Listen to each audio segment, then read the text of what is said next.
Por que a direita consegue colocar gente na rua e a esquerda não? Porque a esquerda está desmoralizada. Mas ganhou, acabou de ganhar a eleição. Você ganhou a eleição por antibolsonarismo. Essa eleição foi empate. Sabe? Foi olho mecânico para um presidente trágico como o Bolsonaro.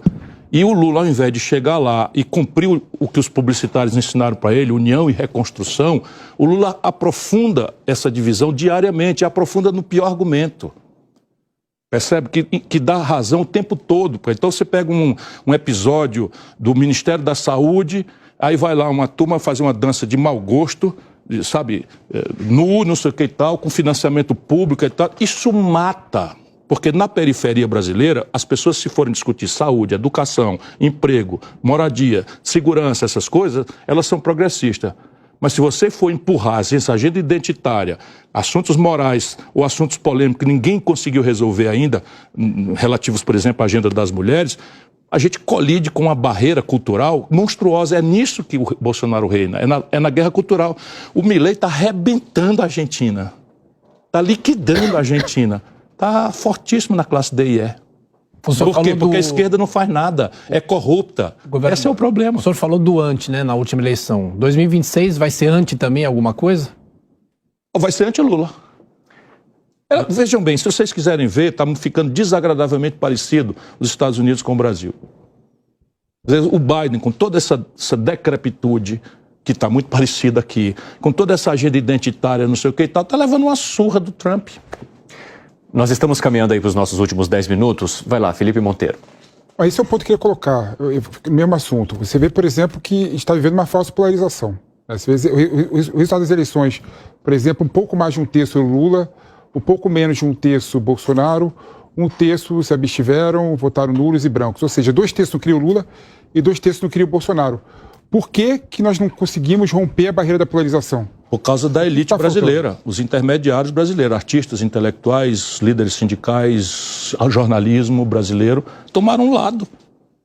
Tomaram um lado, e por que, asfixiaram a discussão por medo do Bolsonaro, desprezo do Bolsonaro, rancor do Bolsonaro e tal. E afinal de contas, o Bolsonaro é indizível. Agora o problema é o seguinte, quem produziu o Bolsonaro foi a contradição do Lula e do PT, percebe? E aí pronto, agora é um ping-pong, bate cá, bate lá e tal. Os Estados Unidos, só que os Estados Unidos são amarrados na camisa de força de um bipartidarismo. Aqui nós destruímos a possibilidade, por exemplo, de ter uma terceira via, um terceiro lugar. A terceira via é uma impostura. Um terceiro lugar com 12%, 13%, como eu tirei, que eu forcei a mão apoiando o Lula. Naturalmente, ninguém pode duvidar, nos seus canalhas do PT, agora um dos canalhas a civis do PT diz que a motivação de eu atacar o negócio do escândalo dos precatórios é porque eu quero ser visto da Michele. Isso é o PT. Um bando de canalha que me conhece há 100 anos fazem isso. Agora, a governadora... Nunca mais eu ando com essa gente, nem com o pau tore. O senhor mencionou agora há pouco que o senhor entende que, entre aspas, né, Lula levaria uma surra ou na eleição municipal ou que talvez isso também poderia se estender para a eleição nacional. Mas o senhor falou depois que Lula não sai do poder nem morto e que o senhor não gostaria que ele morresse rapidamente. O senhor torce pela saúde dele. A vontade do Lula é que ele vai ficar no poder até morrer. Se depender da vontade dele, mas o senhor não entende que ele permaneça no poder até Não, do jeito que as coisas estão andando aí, eu acho que as eleições brasileiras correm um risco grave da gente ter um retrocesso. Vai lá, Nelsinho. Porque as eleições nas grandes cidades, não no país, mas nas grandes cidades, elas estão indiciadas. Qual é a força do PT disputar São Paulo? O Lula, que é gênio, já escapuliu para terceirizar a derrota, com Boulos. Né? Qual é a chance de ganhar no Rio de Janeiro? Qual a posição do PT do Rio de Janeiro? O Quaquá, presidente do Rio, do líder do... O Quaquá está hoje dizendo que o Brasão, que foi expulso pela União Brasil, tem direito à presunção de inocência e tal, porque está junto em carne, rapaz, é o mesmo esquema. O Lula e o PT apoiaram todo esse esquema do Rio de Janeiro, Sérgio Cabral, o Pezão, todo mundo foi apoiado pelo PT e pelo Lula. Percebe? Qual é a faculdade... Em Belo Horizonte está melhorzinho um pouco, né? Qual é a presença do PT no Rio Grande, em Porto Alegre, em Curitiba, em Florianópolis, sabe? Qual é? Vai terceirizar a derrota em Belém. Na Amazônia nem participa. Percebe? Na Bahia vai levar uma surra grande. Em Pernambuco, vai terceirizar a derrota, a vitória. Vai terceirizar a vitória, porque está aderindo ao João Campos. Então lá. Percebe? Tá entendendo o que eu estou dizendo? Só uma dúvida. Existe muito rancor nessa sua análise?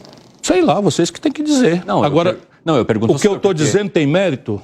Qual é a razão de alguém pesquisar a minha motivação? Para um petista sempre vai ser, não, está frustrado, 3%, não tem direito de participar. Então, e o que o senhor responde diante disso? Porque o senhor que pode falar por si. Eu aceito convites seletivamente para falar. Quando eu acho que eu posso falar livremente, como eu acho que posso falar aqui, eu venho. Quando eu não vou, não vou. Para conversar com o Lula qualquer assunto, se ele chamar. Eu já disse, foi pouco entendido, então vou refrasear. Eu converso com qualquer pessoa se houver um critério, percebe? Veja, o Aloysio Mercadante lançou a ideia de uma política industrial. Eu peguei, comprei minha passagem, fui lá no BNDES para dizer, olha, eu vim aqui para ajudar, está aqui as anotações que eu tenho, eu sou meio que especialista nesse assunto, me aprofundei muito, isso é uma boa ideia, vamos fazer e tal,